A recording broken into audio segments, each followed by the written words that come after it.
మన మన అంతఃకరణ అంటే ఏంటి? మనసు, బుద్ధి, చిత్తం, అహంకారం ఉంది కదా.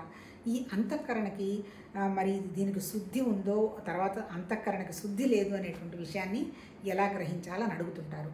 దానికే మనకి 16వ చాప్టర్లో భగవద్గీతలో చెప్పటం జరిగింది. ఏంటి?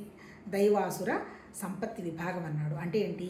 దైవానికి సంబంధించినటువంటి మంచి ఆలోచనలకు సంబంధించిన సంపత్తి మన దగ్గరే ఉంది. ఆ తర్వాత రాక్షసత్వానికి సంబంధించినటువంటి సంపత్తి మన దగ్గరే ఉంది. ఎప్పుడైతే దైవానికి సంబంధించినటువంటి సంపత్తితోటి మనము దగ్గరవుతూ ఉంటామో అప్పుడు మనం సత్ అంటే సత్ అంటే ఏంటి? భగవతత్వం అనేటువంటి ఒక సత్యం అనేటువంటి విషయానికి దగ్గరవుతూ ఉంటాము. ఎప్పుడైతే అసుర సంపత్తికి దగ్గరవుతూ ఉంటామో ఈ ప్రపంచం అనేటువంటి విషయానికి దగ్గరవుతూ ఉంటాం. అక్కడ మనకు భగవద్గీతలో చెప్పింది ఏంటి? అసుర సంపత్తి అంటే చెడ్డదని కాదు. అసుర సంపత్తి అంటే మెటీరియల్గా మనం ఎక్కువ అతుక్కొని ఉండడం. ఆ తర్వాత ఆ మెటీరియల్ని సంపాదించడానికి ఈవెన్ సఫారీ అంటుంటారు కదా, ఎవరినైనా చంపటానికైనా మనము అభ్యంతరం లేకుండా ఉండగలగడం. అందుకే కదా ఇప్పుడు మనకి టెర్రరిజం అయినా, నక్సలిజం అయినా ఇవన్నీ కూడా జీవాలని వాళ్ళు చంపటానికి వెనకాడరు, వాళ్ళు చచ్చిపోవటానికి కూడా వెనకాడరు. మరి అంత స్థితి ఉండాలంటే కూడా అది కూడా రాక్షసత్వమే. అందరికీ ఆ స్థితి ఉండదు. అందుకని ఏం చెప్తున్నాడు? ఇప్పుడు మన దగ్గర ఆ స్థితి ఉందా, తర్వాత దైవాసుర సంపత్తి ఉందా అనేటువంటి విషయంగా మనం గ్రహించుకో ఉంటే, ఆ దైవాసుర సంపత్తికి గనక మనం దగ్గరవుతూ ఉంటే, ఈ రాక్షస ప్రవృత్తిని కనుక మనం తీసేసుకుంటూ ఉంటే, మనం వండర్ఫుల్గా మనం తయారు చేసుకున్నటువంటి పర్సనాలిటీ మాస్క్ పోయి మనమే సత్, మనమే భగవతత్వం, మనమే ఆనందం అనేటువంటి విషయాన్ని గ్రహిస్తూ ఉన్నారు.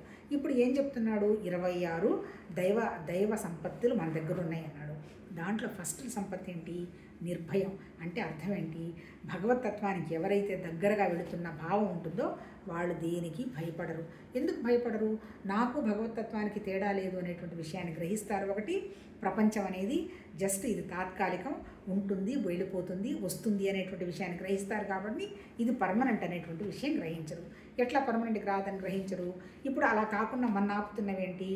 ఏమంటారు దాన్ని? అర్థం, కామం, ధర్మం. అంటే ఏంటి? ఈ 3 లక్షణాలు మనని దైవ సంపత్తికి తీసుకెళ్లకుండా, నిర్భయత్వంలోకి లేకుండా తీసేస్తున్నాయి. ఏంటి అర్థం?